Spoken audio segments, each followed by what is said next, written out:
You know what's worse than being forgotten by your family? Being remembered, just enough to pour the drinks. It was my parents' 40th wedding anniversary. A backyard banquet, rented fairy lights, and a playlist that screamed. We peaked in the 80s. Everyone was there. Cousins, in-laws, even that creepy neighbor who still calls me kiddo, despite me being 33 and paying my own health insurance. And me?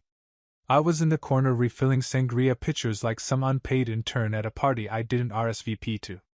My name's David. Black sheep by blood, doormat by default. And for most of my life, I've played the role of the helper. You know. David, could you grab more ice? Or, David, take the group photo, you're good with phones. God forbid anyone asked me how my life is going. So when my parents called everyone together for a toast, I expected another round of saccharine reminiscing and awkward laughter. But what came next was something else. Mom stood, glass raised, pearls perfectly matched to her Botox. Before we wrap up this beautiful night, we have a surprise. Dad chimed in. We're taking the whole family to Hawaii next week. A second celebration. Just us and the people who've made our lives special. Cue gasps. Cheers. Someone screamed. Aloha, baby. And me? I blinked. Waited. Maybe they just forgot to tell me earlier. No big deal. So I asked, genuinely confused. What time is the departure? Dad didn't even blink. You don't know because you're not part of us. Silence. My spine turned to ice. Then he added casually, as if he wasn't detonating a bomb under my ribcage. You can stay behind. Watch the kids. Someone's got to be useful. Useful. Like a lawnmower. Or a backup generator. The laughter that followed wasn't loud, but it was enough. A cousin chuckled into her wine. My uncle whispered something behind his hand. My sister, the family's golden child, snorted and said, Classic David. Always late to the memo. And in that moment, surrounded by twinkling lights and champagne flutes and the lingering scent of shrimp cocktail, something in me cracked. Not loudly. Not in a blaze of fury or a dramatic exit. Just a quiet snap. Like a branch under too much weight. I didn't argue. Didn't cry. Didn't beg. I just set down the drink tray, turned around, and walked out the front door. No one stopped me. No one asked where I was going. Because I was not part of them. Remember? Good. Because I was about to become something they'd never see coming. You ever drive at night without a destination? That was me, an hour after the party. Just me, my clunky Toyota Corolla, and a playlist I didn't remember queuing up, mostly sad indie songs that sounded like they'd been written by people with dads who actually showed up to baseball games. I didn't cry. Not because I wasn't hurt, I was. Deeply. But I'd run out of tears for these people years ago. You can only water dead plants for so long before you realize they're just plastic. Instead, I pulled into a 24-hour diner, sat in a booth under flickering fluorescent lights, and ordered pancakes I didn't eat. My phone buzzed once, a text from Sophie, my older sister and the only one in that entire genetic circus who ever treated me like a human. It said, Hey, I didn't know. I'm sorry. Call me? I didn't. Not yet. I was still trying to process how my father, a man who once asked me to unclog his toilet on Christmas morning, had just told a crowd of relatives that I wasn't part of them. I left the diner when the waitress started sweeping near my booth like she was trying to exorcise me out of there. I went home, packed a duffel bag, and stared at my bedroom for a long time. It wasn't much, a mattress on the floor, a desk that doubled as a dinner table, and a closet full of clothes no one ever complimented. But it had been my space. My tiny, tragic fortress. Now, it was a tomb. I stuffed in essentials, clothes, toiletries, my sketchbook, and a camera I hadn't touched in years. Then I walked out, left a note on the fridge that said, Don't worry. I'll be useful somewhere else. I hit the road at sunrise. No goodbye. No forwarding address. Not even a heads up for Sophie. I figured if she really cared, she'd reach out again, but right now, I needed to disappear. I'd saved just enough from my barista job and the freelance gigs I'd quietly stacked over the years to float me for a couple of weeks. Not much, but just enough to escape the echo chamber of family drama and backyard champagne betrayals. The coastal city I chose wasn't glamorous. It wasn't even Google searchable without adding crime rate and is it safe to walk at night? But it was far. It had ocean air. And best of all, no one there knew me as the extra in my own family's life. The first room I found was listed as cozy loft above a bar. Cozy was generous. It was basically a repurposed storage closet with a view of 2 dumpsters and a drunk guy who played the harmonica at 3 a.m. But it was mine. It had a lock. And freedom. On my first night there, I laid on a creaky mattress, listening to the thumping bass from below, and felt something I hadn't felt in years. Silence. No sibling demands.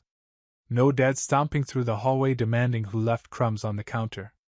No mom tapping on my door with the passive aggressiveness of a sitcom villain. Just me. I didn't sleep well. But I slept honestly. And that was enough. The next morning, I hit the streets in search of a job. Found a tiny cafe called Drip and Grind. It had chalkboard menus, pretentious espresso options, and a manager who looked like he hadn't smiled since Y2K. I asked if they were hiring. He looked me up and down and said, "Can you steam milk without frothing like a toddler sneezing into it?" I replied, "No promises, but I've got experience in disappointment." He hired me on the spot. And that's how my new life began. Not with a bang. Not with a TikTok-worthy montage. But with a barely working espresso machine and a barista apron that smelled like oat milk and regret. And you know what? It was perfect. Not because it was easy. But because, for the first time ever, every bruise was mine to earn. The cafe was a converted garage with personality. And by personality, I mean the espresso machine sounded like it had asthma, the pastries were probably smuggled in from a gas station, and the music alternated between lo-fi jazz and the sound of a goat screaming. But it paid. Barely. And it came with exactly one perk, Sheila. Sheila was the morning shift lead, queen of sarcasm, and owner of at least 6 nose rings. I lost count after week 2. She had hair like a paint spill and a laugh that made customers tip more, if only to make it stop. She also wore shirts with messages like, "Coffee is my coping mechanism," and "Don't talk to me until I'm dead inside." We got along instantly. "You knew?" she asked on my first day, eyeing my thrift store sneakers and deer-in-headlights expression. "Is it that obvious? Only because you look like a sad English major who wandered into the wrong timeline." Fair enough. Sheila didn't pry. She wasn't one of those people who prodded you for your "Why are you here?" sob story. She just showed me how to operate the register, how to swear at the espresso machine when it jammed, and how to handle regulars like Doubleshot Derek, who tipped in expired coupons and called everyone champ. Days blurred together. I woke up to the sound of bar fights below my room, worked 6-hour shifts pouring overpriced caffeine into mugs with misspelled names, and crashed in bed smelling like vanilla syrup and burnt hope. But weirdly, I was okay. More than okay. I wasn't performing for anyone. No. Smile for Aunt Linda. Routines. No. Pretend to be useful. Family obligations. Just me, a busted coffee grinder, and Sheila calling out, "David, can you please not steam the almond milk like it owes you money?" It was messy. It was real. And I hadn't felt this grounded in years. About 3 weeks in, I wandered into a pawn shop on my day off. I wasn't looking for anything, mostly killing time and hoping to avoid human interaction. But then I saw it, a beat-up Nikon camera sitting in a dusty display case like an orphan waiting to be adopted. I stared at it for a full 10 minutes. You see, back in the before times, aka high school, I used to be that kid with the camera. Yearbook club. School paper. I even won second place in a local photo contest once. Dad called it a Nice hobby. Then told me to get a real skill. Eventually, I stopped shooting altogether. But now, standing in that pawn shop with $20 to my name, and the urge to create something that wasn't a cappuccino? I bought it. It came with a scratched lens, a half-dead battery, and 0 instructions. But it was mine. I spent the next few days snapping shots of dockworkers, alley cats, rainy sidewalks, and neon diner signs glowing like ghosts. Nothing polished. Nothing curated. Just moments. At the cafe, Sheila noticed. "You're taking artsy photos now?" she asked, peering over my shoulder during a smoke break. I shrugged. "Helps me breathe." She lit a cigarette and exhaled slowly. "Better than therapy. Cheaper, too." Things were still rough. I ate too many instant noodles. My landlord kept forgetting to fix the heater. I wore the same 3 shirts in rotation like I was starring in my own personal sitcom called Barely Functional, The David Years. But I was living. Authentically. Unapologetically. And for once, no one was demanding I babysit, fetch chairs, or be the background character in their Hawaiian dream vacation. Then one evening, just as I was closing the cafe, my phone buzzed. It was a text from Sophie. "Hey. I found out what happened at the party. I'm so sorry. Can we talk?" I stared at the message for a full 5 minutes. Part of me wanted to chuck the phone into the industrial coffee sink. Another part remembered that Sophie had always been different. She didn't laugh when Dad made jokes at my expense. She once snuck me extra cake after my birthday was, accidentally, forgotten during Daniel's graduation weekend. But still, I wasn't sure. So I did what any emotionally unavailable man with trust issues would do. I left her on read. The first photo that actually made me stop and stare? A broken fishing net tangled on a rusted dock post, the sun leaking through it like gold blood. I didn't know what made me snap that shot. But when I looked at it later, really looked, something stirred. Like a message from myself I didn't realize I'd sent. That photo started it. I began carrying the Nikon everywhere, even to work. Customers thought I was shooting for a local blog. One guy offered me $50 for a print of his dog. I laughed so hard I choked on my croissant. But I printed the dog picture anyway. First sale. Framed it on my wall like a diploma. Meanwhile, my camera roll grew, old fishermen with stories carved into their faces, toddlers feeding pigeons with crumbed fists, the way fog hugged the boardwalk at 6 a.m. I wasn't just documenting the city. I was peeling back its skin. And mine. Sheila started tagging along on photo walks. "This one makes me look artsy and unemployed," she'd say, striking ridiculous poses on cracked staircases. "You're unemployed." Exactly. Authentic branding. Evenings became quiet rituals: upload, edit, repeat. I was teaching myself Lightroom like my life depended on it. Maybe it did. When you've spent years being invisible, there's something addictive about capturing a world that actually sees you back. Then one Thursday night, I opened Instagram and saw a DM request from Sophie. Just her name on the screen made my chest tighten. I tapped it. "I've been following your photography page. Your work is beautiful, David. Really. I wish I had reached out sooner. Can we please talk? I miss you." It wasn't guilt-trippy. Not like Mom would have written. It sounded sincere. Which, of course, made it suspicious. Still, I replied. "Thanks. I'm figuring things out. Needed space." Her response came fast. "I understand. But when you're ready, I'm here." I stared at that message longer than I want to admit. Part of me wanted to delete it, block her, disappear again. But the other part, the small, fragile, human part, remembered how she once gave me her entire allowance to buy a used guitar, back when Dad told me instruments were noise machines for kids with delusions. So I left it there.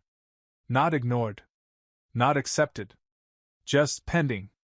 The very next day, my phone rang. Not Sophie. "Dad?" I let it go to voicemail because I've read enough horror novels to know when the devil starts calling, you don't pick up. Later, Curiosity 1. I hit play. David. It's your father. Just wanted to say, if you're done sulking, we could use a hand next week. Your aunt's watching the twins, but we'll need help with the other kids during the Hawaii trip. Be useful for once. Let me know. No, hey, how are you? No, we miss you. Just an RSVP to indentured servitude. I stared at the screen in disbelief. My brain short-circuited between fury and laughter. I wanted to call back and scream. But instead I texted 2 words. Not available. Nothing more. No explanations. No bridges built for them to burn. Later, as I closed the cafe that night, Sheila caught me staring into my phone like it had cursed my family. You okay? My dad wants me to babysit while they fly to Hawaii. She snorted. Wow. Is this like a spiritual sequel to Cinderella or just good old toxic family vibes? Somewhere between a soap opera and a psychiatric case study. She patted my shoulder with mock sympathy. You should charge them child support. Retroactively. For emotional labor. I laughed harder than I had in weeks. That night, I walked along the shoreline and found a washed-up boat hull.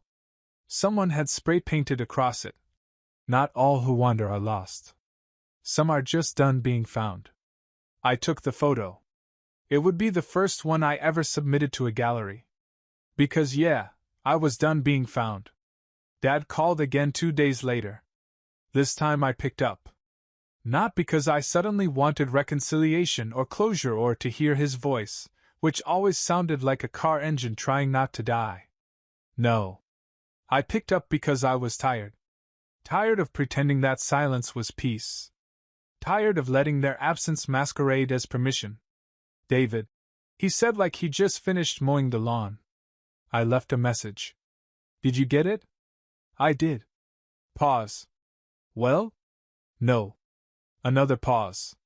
Longer this time. No to all of it. He huffed. Like someone mildly inconvenienced by a slow barista. David, don't be difficult. We're leaving on Wednesday. Your cousins will have their hands full. It's not that big a deal. It is to me. You're making this personal. It is personal. I snapped. You told a room full of people that I wasn't part of this family. You made me the punchline of your retirement party in Hawaii reveal. So yeah? It's personal. He scoffed. It was a joke. People laughed. People laughed at me. You handed them the cue cards. Stop being so sensitive. There it was. The family mantra. Might as well get it printed on a pillow. You treat me like an employee. I said, voice shaking. Only worse, because at least employees get paid. You're overreacting. We've done so much for you over the years. Name one thing. That shut him up. I let the silence simmer before adding. You know what? Never mind. I'm not calling to debate my worth with someone who thinks babysitting is a love language. You think you're better than us now? No. I think I'm finally free from you. And then, with more grace than he ever showed me, I hung up. Blocked the number. Turned off my phone. Took a deep breath and let that moment marinate. The weird calm that comes after you throw a chair through a mental window you've stared at for years.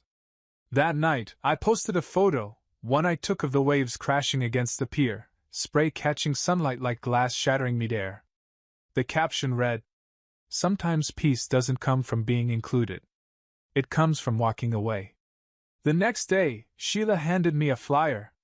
Gallery show, she said, sliding it across the counter like it was a classified document. Local photographers. Accepting submissions. I already entered you. You're welcome. I blinked. You what? You're good, David. Stop pretending you're not. I work at a cafe that spells Lily with 3 L's. And now you're gonna show the world you're more than that. Pick 5 shots. Submit by Friday. Or I'll do it for you. And trust me, I'll pick the ones where you look like a haunted pigeon. Despite my anxiety, I submitted the photos. 5 of them. The net on the dock. The spray-painted boat. A long exposure of a bus pulling away into fog. Sheila on the roof, flipping off the sky. And that one seagull I caught staring into the void like it had unpaid taxes. I didn't expect much. But 2 days later, an email popped up. Congratulations. Your work has been selected for the exhibit. Opening night 3 weeks. I stared at the screen like it had grown antlers. Sheila screamed. Customers applauded. My boss asked if it meant I was quitting. For the first time in my life, people noticed something I made. Not something I carried. Not something I fixed. Not someone else's party I silently cleaned up after. Me. Sophie messaged again that night. Said she saw the gallery announcement on Facebook. Said Mom was telling everyone she always knew David had an artistic soul. I replied simply, tell her she's not invited. From what I heard, thanks to Sophie's steady drip of screenshots and, you won't believe this, updates, the Hawaii trip turned into something between a reality show meltdown and a Craigslist babysitting horror story. Apparently the entire family didn't include a single soul actually qualified to manage 5 toddlers, 2 cranky teens, and 1 uncle who thinks sunscreen is a government conspiracy. My cousin Tanya left on day 2 because one of the kids threw a crab at her face. The golden child herself, my sister Jessica, reportedly had a full breakdown when her designer sandals got splashed by non-filtered ocean water. She stormed off and tried to book a solo resort suite. Dad refused. Said she was making it about herself. I know. I howled. But here's the best part. They called Sophie to ask if she'd fly out to help. She said no. Apparently, she was done being useful too. Back on the mainland, I was thriving in my broke but blessed phase. I picked up more shifts at the cafe, but they didn't feel like a burden anymore. I'd sneak in photo edits during slow hours, and Sheila would proudly introduce me to customers as our resident genius, gallery-bound, camera-wielding art goblin. And I started noticing something new. People were seeing me. The bar regulars waved when I passed.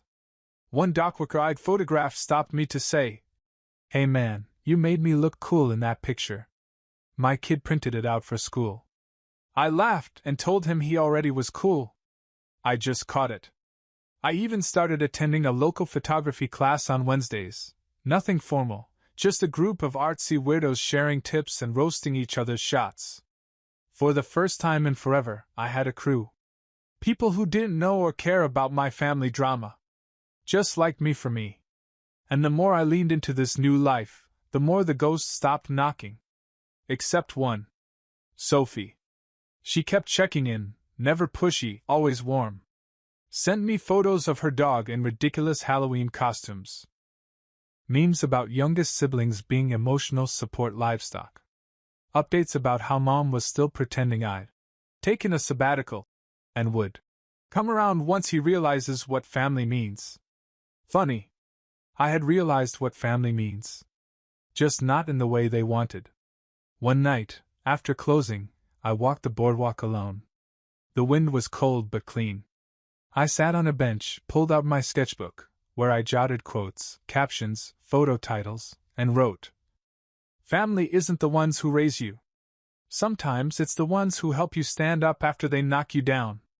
I didn't realize Sheila had followed me until she plopped beside me with 2 hot cocos and said, "That's either deep or depressing." "Haven't decided." "It's both." She nodded. "Cool. Write it on your gallery wall." I blinked. "Wait, they're letting us do that?" "Yeah. Didn't you read the artist's packet? There's a space next to your work. You get to write a quote or a bio or whatever angsty monologue you want. Can I just draw a middle finger?" Too subtle. We sat there for a while, sipping cocoa, watching the ocean flex its muscles against the rocks like a teenager trying to impress a date. Then she asked, "Your family know about the show?" "Sort of. My dad probably thinks I'm working at a kiosk selling screen protectors." "You want them to come?" I thought about that. The short answer? Hell no. But the long answer? I want them to know about it. Not to show up. Just to realize they were wrong. Damn, she said, clinking her cup to mine. That's poetic. We should get matching tattoos. Let's start with matching gallery exhibits. We laughed. And in that moment, under a burnt orange sky, next to a girl who understood weirdness better than any blood relative ever had, I felt something unexpected. Not rage. Not spite. Peace. The cafe was slow that morning. Rain clung to the windows like nosy neighbors. I was mid-foam art attempt, a sad attempt at a leaf that looked more like a drowning squid, when the bell above the door jingled. I didn't look up right away. Not until I heard that voice. David. I froze. There he was. Dad.